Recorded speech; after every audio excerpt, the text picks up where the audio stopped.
मैं आशा देवी बिमला देवी की पुत्री। सर जो हमारे साथ हुआ है ना वो किसी के साथ ना हो। ठीक है, मेरी यही दरख्वास्त है कि 2012 से लेकर मैं आज तक दुखी हूँ। कभी भी किसी ने हमारी बात नहीं सुनी। मैंने हर जगह पे कोशिश की सुनाने की। ये 2011 में मेरा जब तलाक हुआ तो मैं अपनी मम्मी के पास आई। मम्मी ने मेरे को जमीन दी, 1 कनाल भूमि दी मेरे को। तो मम्मी ने बोला कि तू बेटा घर बना ले अपना। ठीक है, उसके बाद मम्मी ने ये आते थे हमारे घर, देश बंधु जी आते थे हमारे घर, तो बोलते कि अपनी बेटी का रिश्ता मेरे साथ करवा ले। तो मम्मी ने मना कर दी। इसकी वजह से इन्होंने मेरे साथ खुन्नस रखने लग गए कि हाँ ऐसे वैसे। तो मेरी मम्मी ने सुनील जी के साथ जब शादी की तो इनको ऐसे लगा कि चमार के साथ शादी क्यों करवाई मेरे साथ। जब मैं इनके घर गया तो क्यों नहीं मेरे साथ करवाई इन्होंने शादी। तब से हमारे साथ ही ऐसे ऐसे कर रहे। उसके बाद फिर मैं जॉब लगी करने तो मम्मी ने बोला कि बेटा तू घर बना ले, मैं 1 कनाल भूमि दे रही हूँ तेरे को। तो मम्मी ने जब मेरे को कनाल भूमि दे दी, चलो मैं पैसे कमाने लगी थोड़े बहुत, जैसे भी ये कंपनी में काम लगी करने। तो मैं एक बार आई यहाँ पे, मैंने अपने इसको पटवारी जी को बोला कि हाँ मम्मी ने जो मेरे को जगह दी है मेरे को उसके पर्चे दो आप, मैंने घर बनाना है। तो फिर उन्होंने बोला कि तेरी ज़मीन तो सरकार को चली गई है, तेरे पास कुछ नहीं बचा है अब। तो मैंने बोला सर ऐसे कैसे जा सकती मेरी ज़मीन के ऊपर 118 लगाई है और आपकी ज़मीन सरकार को चली गई है। फिर मैंने किसी से राय ली, मैंने वकील से पूछा सर मैं क्या करूं। फिर मैंने दोबारा से अपील करवाई। मेरे पास इतने पैसे भी नहीं होते थे सर। मैंने जैसे कैसे भी पैसे जोड़ के अपील करवाई, वकील की फीस भरी। तो मुझे पता चला कि सच में मेरी ज़मीन तो सरकार को चली गई है।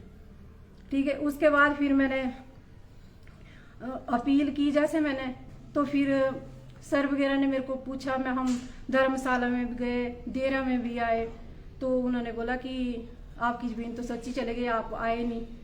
तो फिर वहाँ से जैसे भी है सर ने मेरे सारे वो किए, प्रूफ किए कि 118 क्यों लगाई गई है आपके ऊपर। सर तो किसकी बात कर रहे हैं आप? सर कौन? SDM साहब ने और कमीशन सर ने और DC सर ने, उन्होंने मेरे सारे प्रूफ इकट्ठे किए। तो मेरे को बोला कि नहीं आप हिमाचल के हो, मैं लेखराम की पुत्री हूँ। मेरी मम्मी की भी यहाँ पे दूसरी शादी हुई थी, तो मेरा नाम लेखराम के साथ ही जुड़ा गया था। और मेरा जो भाई है परवीन कुमार, ये हम जैसे, तो एक भाई की मेरी डेथ हो गई थी पीछे ही, तो हम उस टाइम छोटे थे। तो मेरी मम्मी ने मेरे नाना के घर रख दिया, उन्होंने सब कुछ किया। तो मेरा भाई मम्मी के साथ रहता था। इसको कोई पता नहीं है कि हमारी जिंदगी क्या चलेगी। जैसे जैसे हम बड़े हुए तो फिर हमारे को समझाने लगे कि हाँ भाई जिंदगी क्या चीज है, हम कैसे जी। जमीन का किस्सा क्या था, जरा थोड़ा सा ये ब्रीफ करें। क्या सर जमीन का का ये था कि इन्होंने सरकार को दिला दी मेरी जमीन, जो कि ये बिमला देवी की पुत्री नहीं है। किसने? देश बंधु जी ने। अच्छा, हाँ जी। तो फिर सारे सर, SDM सर ने, DC सर ने सारे प्रूफ इकट्ठे किए, तो फिर वापस मिली मुझे जमीन। ये कब की बात है? किस ये साल की? अभी सर अभी हुआ है, 2024 में हुआ है। 2024 में। तब भी इन्होंने ऐसे किया कि तहसीलदार के पास जैसे भी वहाँ से ऑर्डर आए तो तहसीलदार सर ने बोला कि भाई हम ऐसे कैसे कर सकते हैं, आपके बाप के 2 नाम चल रहे, लेखराम और रामकृष्ण।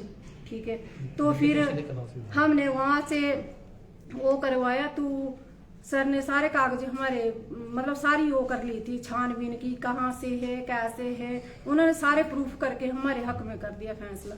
तो इन्होंने फिर भी इनको ये की कि हाँ रामकृष्ण की बेटी नहीं है, इसके मतलब माँ की बेटी है बिमला देवी की। ये तो मुझे ऐसे भी बोलते कि नहीं जाली बेटी है, पर सर वो तो सच्चाई माँ को पता होती कि उसकी बेटी है कि नहीं है।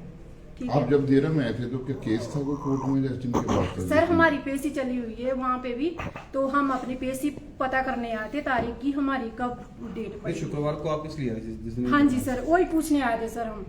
हाँ जी। तो फिर ये जो आपने क्रम किया और मुंह काला किया, आपको लगता है ये सही है? नहीं सर, ये सही नहीं है, लेकिन जब हद ही कर दे, किसी की इज्जत इतनी उछाली जाए, तो सर हम एक लेडीज कर क्या सकती है। मैंने हर जगह पे इंसाफ